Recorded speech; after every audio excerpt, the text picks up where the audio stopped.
Lena Zawadi stepped out of the bus and breathed in the cool Mwenga Valley air, hoping this Christmas would finally feel warm again. She was only 22, but she already carried years of hurt in her heart. Still, she wanted to try. She wanted to believe home could be different this time. As she walked up the familiar dirt path to her family's small house, she noticed the Christmas lights glowing softly in the evening darkness. The windows shimmered with red and gold decorations. Inside, she could hear old Christmas songs playing, the same ones she used to dance to as a child. For a moment, her heart lifted. Maybe, just maybe, they'd missed her. Lena pushed the door open with a small smile. The smell of cinnamon tea and roasted beef filled the room. Her siblings were chatting loudly, wrapping last-minute gifts, the whole house buzzing with that warm Christmas Eve energy. But the moment she stepped inside, the feeling changed. Everyone went quiet. Her brother paused mid-sentence. Her sister lowered her eyes.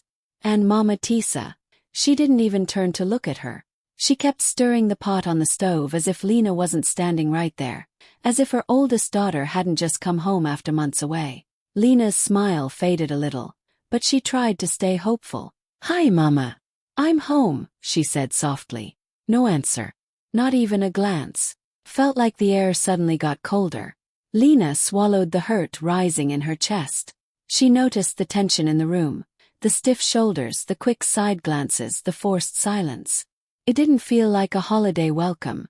It felt like she had interrupted something she wasn't meant to be part of. Still, she set her small bag down and tried to blend into the moment, pretending everything was fine. Pretending she didn't see the avoidance, didn't feel the distance. She had arrived hoping for peace. But the house she once called home already felt like a place where she didn't belong. Deep inside, something whispered to her. This Christmas Eve is not going to be like the others. Lena waited for a moment, just one small moment, hoping her mother would finally look at her. A small smile, a soft welcome home, maybe even a quick hug. Anything.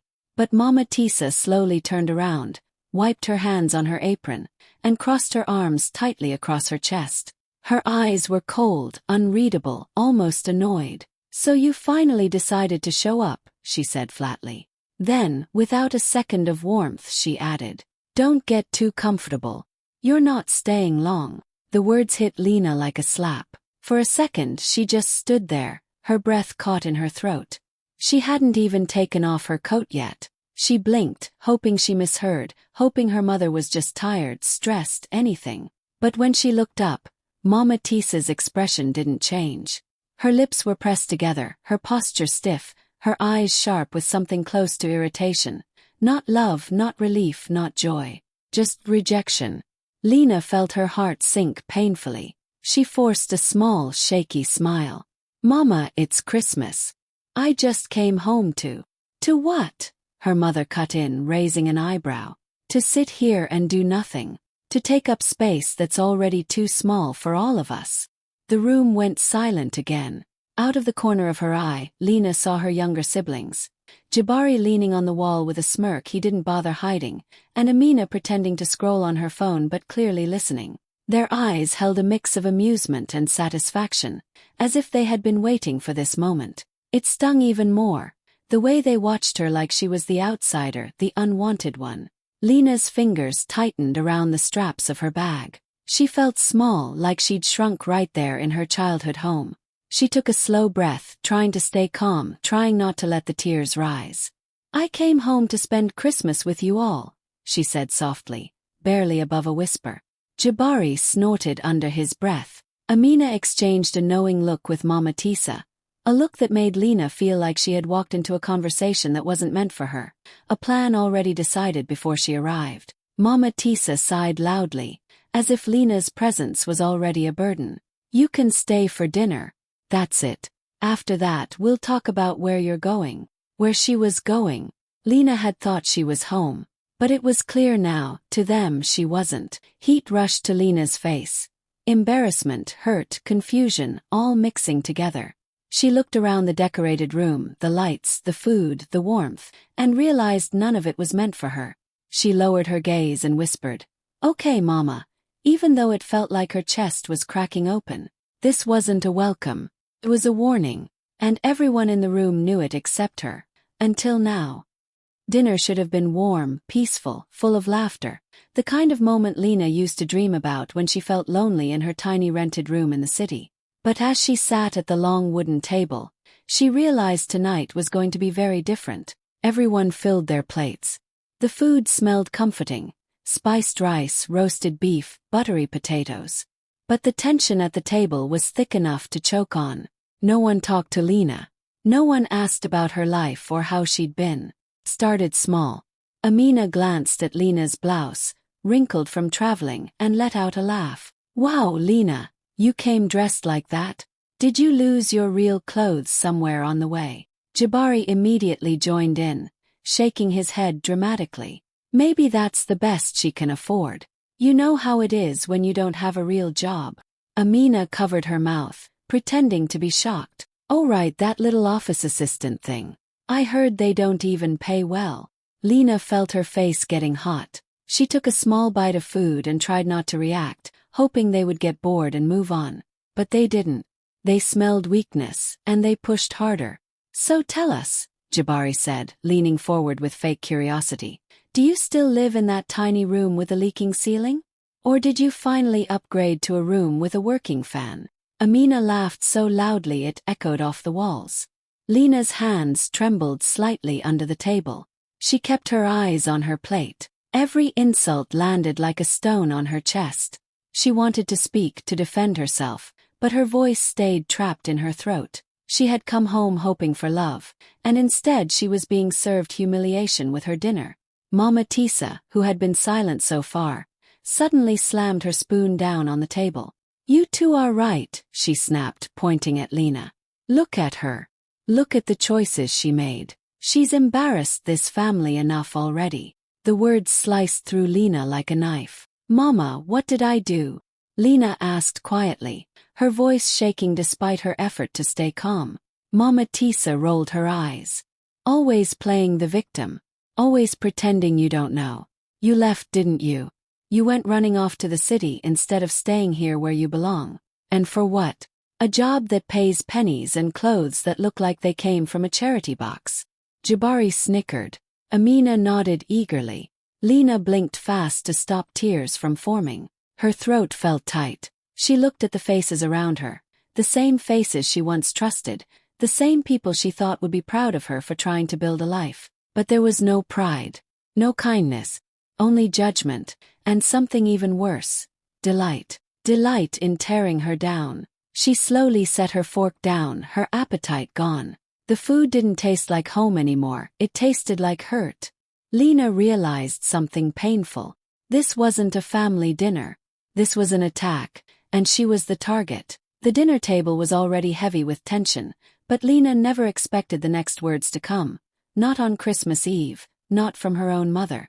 She sat quietly, trying to steady her breathing as the insults slowly faded and the room sank into an uncomfortable silence. Mama Tisa wiped her hands on her apron, took a deep breath, and looked directly at Lena for the first time that night. But her eyes weren't soft, they were cold, hard, final. "Enough," she said sharply. "I'm not pretending anymore." Everyone froze. Even Jabari stopped smirking. Mama Tisa lifted her chin and said the sentence that cracked Lena open inside. "You need to leave tonight, before midnight." The room went completely silent. The only sound was the low hum of the old fridge in the corner. Lena blinked, confused. Maybe she heard wrong. Maybe this was some twisted joke. Mama," she whispered, "you want me to leave tonight? It's Christmas Eve." Her voice broke halfway, but no one seemed to notice or care. Amina looked down at her plate, but not out of sympathy, more like she didn't want to miss Mama's reaction. Jabari sat back in his chair, enjoying the drama. Mama Tisa crossed her arms tightly.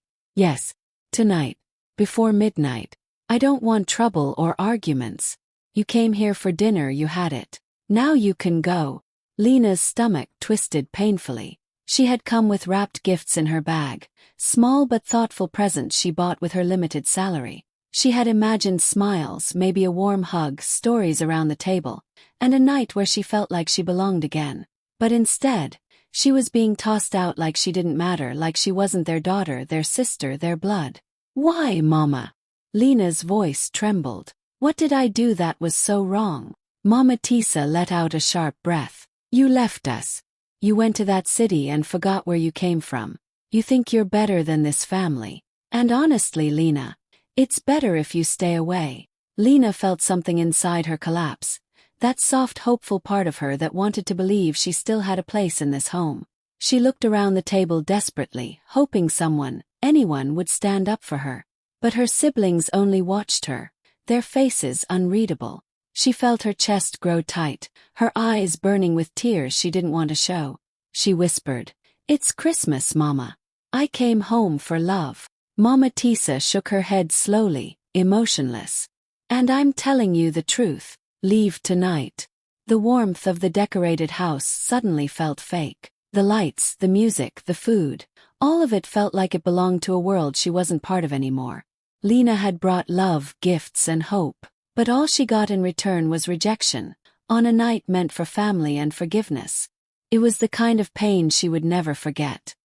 Lena quietly stood from the dinner table, her legs feeling like they were made of stone. She moved toward her room to collect herself, pretending she needed air. No one tried to stop her. No one called her name. It was like she was already gone. Her chest felt tight as she stepped into the hallway, but then she heard soft voices behind her. Whispers. Familiar whispers. Voices she had grown up trusting. She wasn't trying to eavesdrop, but the words slipped through the half-closed kitchen door, sharp and clear. Mama Tisa sighed heavily. "Well, that went better than I expected. At least she didn't argue." Amina whispered back, her tone almost excited. "So she's really leaving? Tonight?" "Yes," Mama Tisa replied. "Before midnight. I made it clear." There was a small laugh, Amina's. Then Mama Tisa said the sentence that made Lena freeze mid-step. "Now she's gone, you can take her room. And her things." Finally, Lena felt her whole body go numb. Her room, her things, her life. Amina gasped softly. "Really, Mama? Even the dresser? And the mirror?" "Take everything," Mama Tisa said, almost proudly. "She doesn't need any of it. She left this family the moment she went to the city. Why should her things sit there for nothing?" Amina giggled like a child unwrapping an early gift. "I've been waiting for that room for years. It's bigger than mine." Mama Tisa lowered her voice. "That's why I told her to leave tonight. I don't want her around when we move things. She'll just cry and make a scene." Lena's throat tightened painfully. So that was it. Not her job. Not her life choices. Not her embarrassing behavior. They didn't hate her. They didn't even care enough to hate her. They just wanted her space. Her bed. Her childhood belongings. Her silence. All the harsh words at dinner. All the cold looks. All the rejection. It wasn't about her at all. It was about what she had that they wanted. Lena pressed a hand over her mouth to keep herself from crying out. Her vision blurred as tears filled her eyes. The girl who once shared secrets with her mother. The girl who held her siblings' hands when they were scared. The girl who sent money home every month even when she barely had enough for herself. To them, she wasn't family. She was convenience. Room. Storage space. A person whose absence was more valuable than her presence. She backed away from the kitchen door slowly, her heart beating painfully in her chest. The truth hit her harder than anything Mama Tisa had said before. They never wanted her home. They wanted her gone, so they could take what belonged to her. Lena wiped her tears, but they kept coming, warm and unstoppable. For the first time in her life, she understood something deeply, painfully. Her family didn't lose her tonight. They had already let her go a long time ago. Lena stood in the hallway with tears running down her cheeks, but for the first time in the entire night, the pain wasn't crushing her. It was clearing something inside her. The truth hurt, yes, but it also opened her eyes. She wiped her face with trembling hands, breathing slowly until her heartbeat calmed. And then, something unexpected happened. She smiled. A small, soft smile at first. Then a real one, one filled with a strange sense of freedom. Because now she understood something her family didn't know. Something they would never imagine. She wasn't leaving because they pushed her out. She was leaving because she had already outgrown this place. Lena walked into her old room and sat on the edge of her bed. The room still looked like her younger self lived there. Neat shelf of books, a few pictures on the wall, a small wooden desk. She ran her fingers across the top of the desk and exhaled deeply. Tomorrow. She was moving tomorrow. They thought forcing her out would break her. But they had no idea she had already made the biggest decision of her life. 2 weeks ago, she had gotten a call from a big company in Kururu City, one of the best in the region. They offered her a high-paying job, triple what she made before, with benefits she had only dreamed of. A real apartment, a relocation allowance, a future she built with her own hands. She hadn't told anyone yet, not her friends, not her co-workers, certainly not her family. They never cared enough to ask about her life anyway. She remembered the HR manager's voice on the phone. "We'd love to have you start right after Christmas. We'll arrange all your moving needs." Lena had said yes instantly. She signed the contract, printed the papers, and tucked them neatly into her bag. She had even packed a few things in advance, ready for the move. That was why she came home tonight, not begging for acceptance, but hoping to spend one last peaceful Christmas before starting her new life. And now she knew.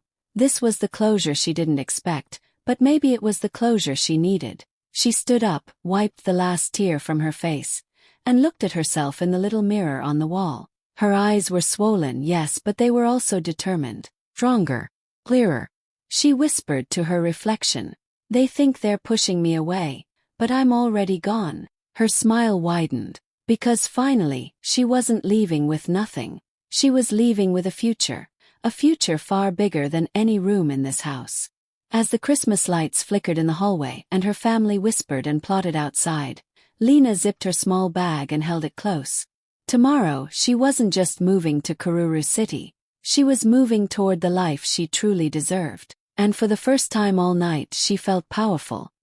Lena walked into her old room slowly, closing the door behind her as if she were sealing off the noise, the hurt, and the coldness that waited outside. The moment she stepped inside, memories washed over her.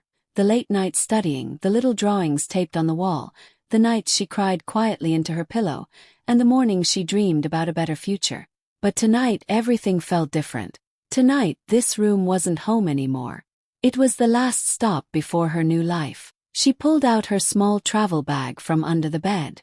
It was old, the zipper a little stiff, but it was enough. She set it on the mattress and took a deep breath before opening the closet. Most of her old clothes still hung there, untouched for months. She brushed her fingers across them but didn't take much. Only what she truly needed. Few shirts, 2 pairs of jeans, her notebook filled with goals and plans, and her important documents. Each time she folded something, it felt like she was folding away a piece of the past. Not losing it, just letting it rest behind her. She moved carefully, quietly, not wanting her family to hear her packing. She didn't want them thinking she was running away in fear. She wasn't. She was choosing herself. On her desk lay her old framed photo, her as a child sitting on Mama Tisa's lap, smiling brightly, unaware of the bitterness the future held. Lena picked it up, stared at it for a moment, and then placed it down gently. She didn't take it. Some memories didn't belong in her new chapter. On the nightstand was a small bracelet Amina made for her when they were children, back when they still shared secrets instead of insults. Lena touched it lightly but left it where it was. If Amina wanted her room so badly, she could have the bracelet too. Maybe it would remind her of the sister she pushed away. When her bag was finally packed, Lena zipped it softly. The sound felt like closing a door, a quiet final goodbye. But she wasn't done. She reached into her bag and pulled out the envelope she had written earlier that week. Before any of this happened, she had planned to give it to her mother after Christmas dinner, hoping to surprise her with the news about her job and to show her that she was finally standing on her own feet. But after what she heard, after what she felt, this letter wasn't a gift anymore. It was a truth her mother needed to face. She placed the sealed envelope under her pillow, making sure it wouldn't be missed. On the front, in her neat handwriting, it said only, "For Mama." Inside were her job contract, her relocation papers, and a note she wrote with shaking hands. "I hope one day you see I wasn't your burden. I was your blessing."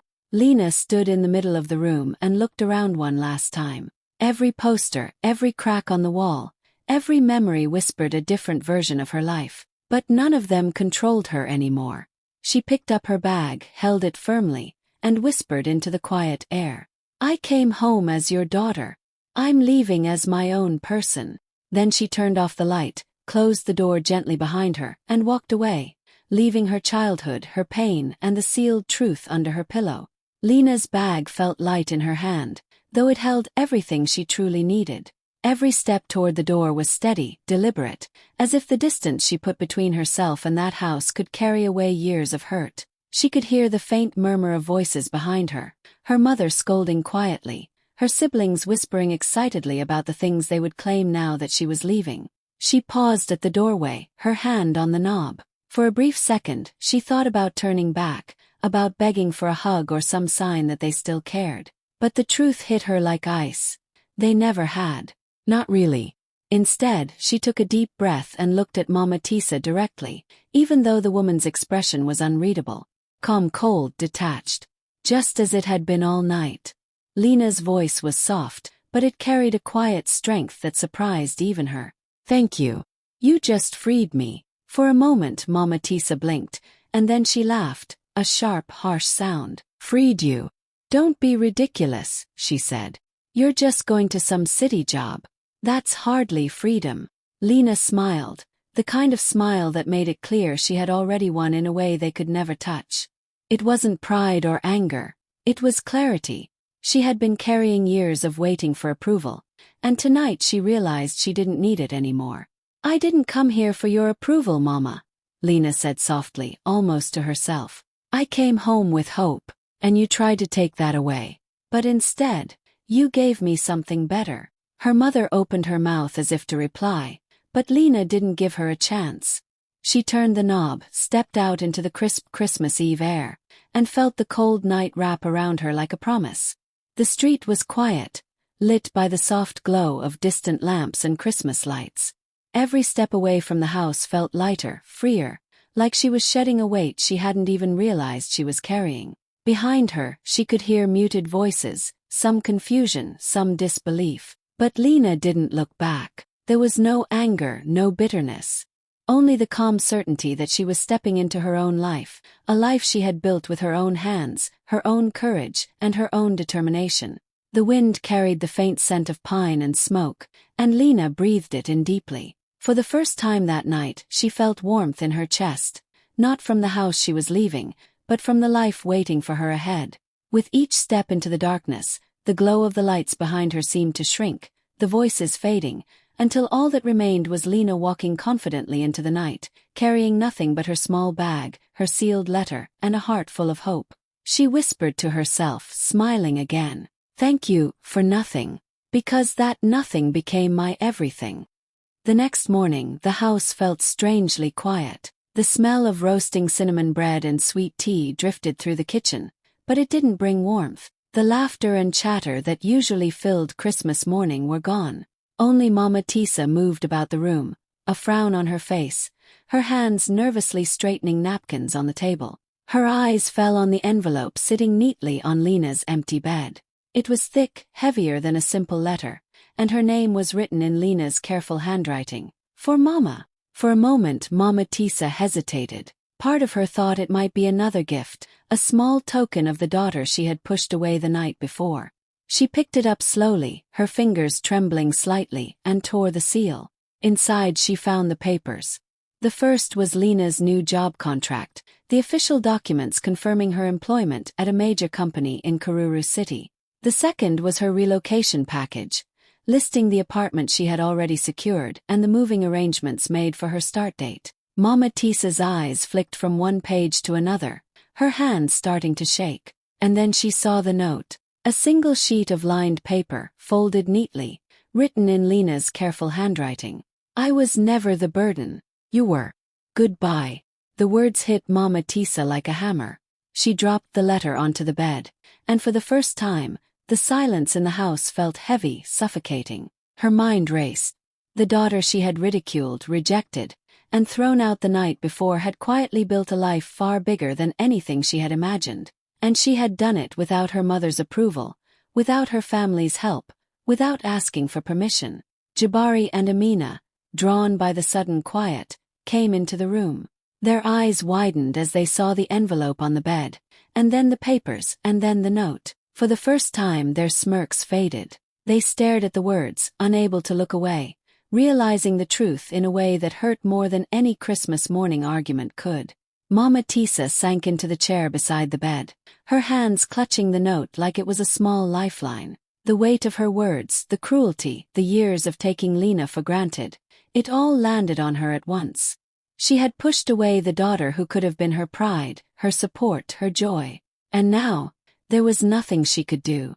The room was silent. Even the wind outside seemed to hold its breath. Lena's presence was gone, but the impact of her actions, her courage, her independence, echoed louder than any argument or scolding ever could. For the first time, Mama Tisa understood. Lena had never been the problem. She had been the solution her family never wanted to see. And now, on this quiet Christmas morning, they were left with nothing but the echo of her words. I was never the burden. You were. Goodbye. The house felt empty in a way it had never felt before, and the weight of regret settled over them like snow, cold and undeniable. Months passed, and Lena's life in Karura City was nothing like the cold nights and harsh words she left behind. She moved into a bright little apartment with big windows that let in the morning sun. For the first time, she could arrange her space exactly the way she wanted, clean, peaceful, and filled with little touches that made it feel like home. Her job was everything she had dreamed of and more. She was respected by her co-workers, praised for her skills, and for the first time in years, she felt proud of herself. Evenings were no longer lonely. She met new friends who celebrated her successes, shared dinners with her laughter, and reminded her every day that she belonged somewhere that truly appreciated her. Back in Mwenga Valley, the scene was very different. The house Lena had grown up in was quiet, but not peaceful. Bills she had secretly paid for months, electricity, water, even small things like fixing a broken fridge, piled up. The family argued constantly, blaming each other, blaming circumstances, and most of all, feeling the absence of the daughter they had taken for granted. Mama Tisa sat at the table, staring at a pile of unpaid bills, tears in her eyes. Jabari and Amina fought over money and space, realizing too late that Lena had quietly kept the household running, that her presence had been more than just a daughter. She had been the backbone. But Lena didn't look back. She didn't need to. Every step she had taken, every choice she had made, had brought her here, to freedom, respect, and a life she had built herself. The past no longer hurt her. It only reminded her how far she had come. That Christmas, unlike any she had known before, Lena didn't dwell on what was lost. She celebrated what she had gained: independence, dignity, and the knowledge that she didn't need anyone's approval to thrive. And when someone asked her about her journey, her response was simple, unforgettable, and viral-worthy. They kicked me out for nothing, but that nothing became my everything. For Lena, this Christmas wasn't about gifts, trees, or traditions. It was about rise, strength, and the triumph of a life reclaimed.